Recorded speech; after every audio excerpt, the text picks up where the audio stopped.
President Trump says he'll be traveling to Texas tomorrow to see some of the storm devastation firsthand. The president spent the weekend monitoring the storm from Camp David, sending a flurry of tweets, many of them focused on dealing with the deadly weather. As the New York Times frames it, quote, Hurricane Harvey and its aftermath has energized Mr. Trump, giving him the first major external crisis of a presidency that has manufactured most of its own upheavals, giving him the first major external crisis of his presidency. Okay. But the president's attention was also focused on unrelated issues, like the border wall, tweeting Mexico will pay for it through reimbursement. He also tweeted about NAFTA, saying the trade deal may have to be terminated. The president also promoted a book by controversial Milwaukee County Sheriff David Clarke, who endorsed Trump in the presidential campaign. That book plug came just over a day after the president pardoned another controversial sheriff, controversial to say the least, Joe Arpaio, who was found guilty last month of criminal contempt. We're going to have much more ahead on that very controversial pardon. Besides that pardon, the Trump administration also made news Friday evening for a series of polarizing announcements. National security aide Sebastian Gorka, a vocal hard-right advocate, left his position.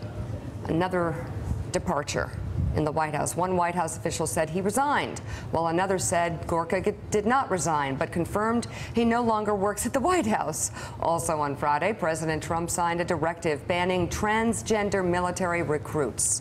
Senator John McCain, the chairman of the Senate Armed Services Committee, criticized the move, saying, quote, it would be a step in the wrong direction to force currently serving transgender individuals to leave the military solely on the basis of their gender identity rather than medical and readiness standards.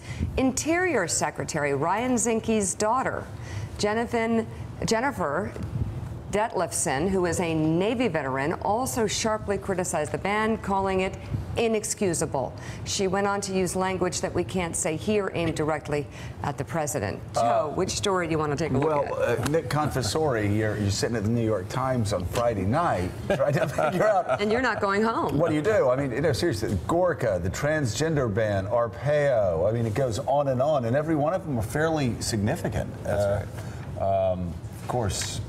What do you make of the Friday night news dump, and what was the most significant one? You know, it's kind of fascinating. I think it's almost like the narrowcasting, where they drop a bunch of news on Friday, some of it intentional, some of it not. The people who want to hear that news are going to hear it, right, and the rest of us are going to focus on more important things, the hurricane. The transgender ban, I think, just kind of sticks out to me, because there isn't actually a good practical case for it. You can't find people in the service branches who say we had to have this now. It seems very political. In fact, most of them were against it. Were against it. Yeah. And of course, I remember the president's speech during the campaign that he would be the great defender of the gay community. Right. And what you have here now is a political sop to people who wanted a political sop, who needed some standing up.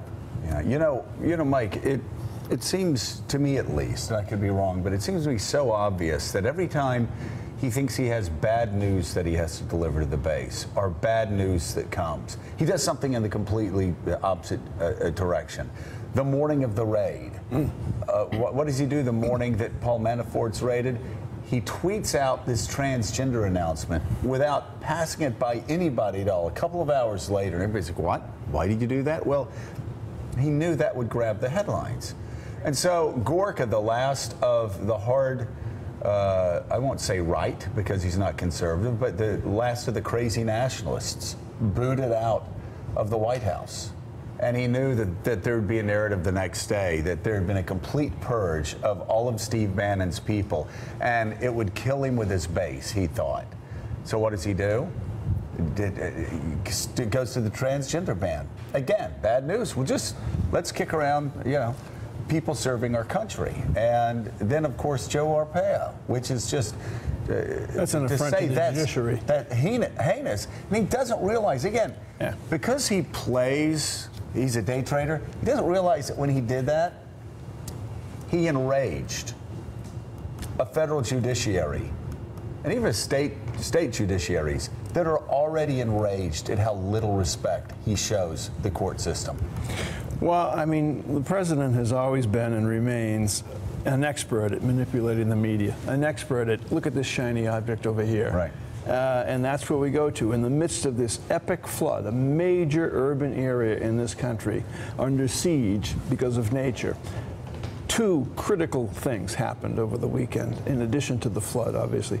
General Mattis's statement to the troops in Iraq, and Secretary Tillerson's statement. So why don't we take those one at a time? And which one do you have queued up? Let's start with Rex Tillerson on the Sunday shows. Play it.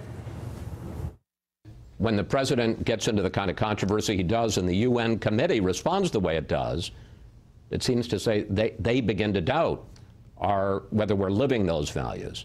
I don't believe anyone doubts the American people's values or the commitment of the American government or the government's agencies to advancing those values and defending those values. And the president's values? And the president speaks for himself, Chris.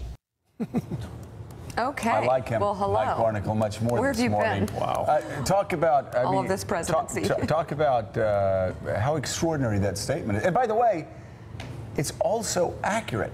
Because if you listen to Rex Tillerson, James Mattis, the Vice President of the United States, they all go out and they speak traditionally the way presidents, Democratic and Republican, speak. Well, I mean, to the point that you just raised prior to us showing that clip, I mean, General Kelly has done a formidable job already as Chief of Staff, but one thing he cannot control is the president's tweeting behavior and the president's decisions that he makes on his own, practically, without bouncing them off of anybody.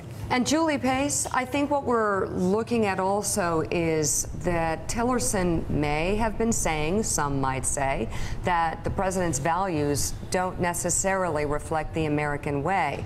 There have been too many times where the president has said one thing on prompter and then shown what's in his heart in real life when he's talking off the cuff. It looks like Tillerson and Mattis, given what we're about to show folks, are getting a little fed up. It was a pretty stunning answer from Rex Tillerson there, coming on the heels of what Gary Cohn said publicly and that pretty extraordinary set of remarks that Mattis made to troops overseas. And it does hit on something that I think is becoming a real part of the conversation with this president, which is that it does sometimes feel like he's just speaking for himself, like he's not speaking as an American president, that he seems to be missing that part of the job, which is to kind of put yourself on the sidelines, your own personal interest on the sidelines, and to recognize that you hold an office that is so much bigger than yourself, and that your job is to carry on the values that so many of your predecessors have stood for and that so many Americans stand for. And sometimes you feel like that's missing with the president, that he doesn't fully understand that part of this job that he's inherited. Secretary of Defense Jim Mattis, as I mentioned, was filmed delivering an impromptu speech rallying American troops, presumably while overseas last week. Take a look. You're a great example for our country right now. It's got some problems. You know it and I know it. It's got problems that we don't have in the military. And you just hold the line, my fine young soldiers, sailors, airmen, Marines. You just hold the line until our country gets back to understanding and respecting each other and showing it, of being friendly to one another, you know, that Americans owe to one another. We're so doggone lucky to be Americans. And Mike Barnicle, he said so many great things in there. One of them is, he said, they got some problems right now that we don't have here. You focus on your jobs, you do your job, you hold the line, and basically keep upholding the American values you always have. Yeah, he also talked about right now the lack of inspiration in this country, that just hang in there, inspiration will return because we are America. To Julie Pace's point, which is absolutely spot on, the president, unfortunately, is so self-involved that clearly he can't see one aspect of his job, and that's to lead the nation in times of crisis. I mean, he's tweeting out book recommendations in the middle of this epic flood. In the middle of an epic flood. Nick, Julie also talked about Gary Cohn. That's right. An extraordinary statement by Gary Cohn, talking about how shocked he was, thinking about quitting. Rex Tillerson, just being dead on. He was accurate. The president speaks for given him a chance. The president speaks for the president. Of course, James Mattis, that was extraordinary. Mitch McConnell, we have reports of him calling business leaders saying how shocked he was by the president's racially insensitive statements. You could go down the line. The most powerful people, and even Paul Ryan came out, if not as directly and harshly by name as we would have all liked, I would have liked certainly. Paul Ryan's starting to even stick sort of his neck out a little bit. It seems that so many of people who should be his allies are the very ones saying, we're going to have to keep this country going ourselves. I mean, it's almost like a veiled reassurance. I mean, traditionally, the president is almost kind of a father figure to the country, a reassurer-in-chief, as well as being commander-in-chief. And what's different here is that we have cabinet members of his own cabinet who are kind of reassuring us about what he's saying. You know, and it's actually on top of the criticisms we've had on policy over NATO. You know, Nikki Haley, Ambassador Haley, I recall, she had to reassure people that what he said about this or that on foreign policy wasn't the real policy. Well, and remember, it is extraordinary. And remember NATO. I mean, very early on, you had James Mattis saying, after Donald Trump was talking down NATO, he said NATO's so important that if it didn't exist, we'd have to create it. You know, I would, Julie Pace, before we go to break, give us a sense of the president's schedule over the next 36 hours, given the fact that this storm and the catastrophic nature of it is far from over. Absolutely. He's going to be going to Texas on Tuesday. We haven't been given a ton of details on where specifically. It looks very difficult for him to get into Houston itself, given that the rain and the flooding will still be really in the throes of that. But he is going to go to Texas. He feels like it's important for him to be on the ground to show that he is really engaged in the response. But then he's going to follow that up with a political rally in Missouri where he's going to ostensibly be talking about tax reform. But, you know, we went through this with health care, where the president was traveling on behalf of an issue and then would stand up on stage and talk about pretty much everything but that issue. So this will be more of a political rally and look for him to potentially go after Claire McCaskill. He previewed that in a tweet in the middle of the storm on Sunday. So much more to cover. Still ahead on Morning Joe. Much more on the devastating flooding in Texas. The state's governor, Greg Abbott, joins us live, and Houston's police chief with the very latest on the first response. Also ahead, while Donald Trump was eyeing the White House, his business was eyeing a massive new tower in Moscow. The Washington Post has new reporting on that and why it points to the likelihood of more contacts between Russia-connected individuals and Trump associates during his presidential bid. You're watching Morning Joe. We'll be right back.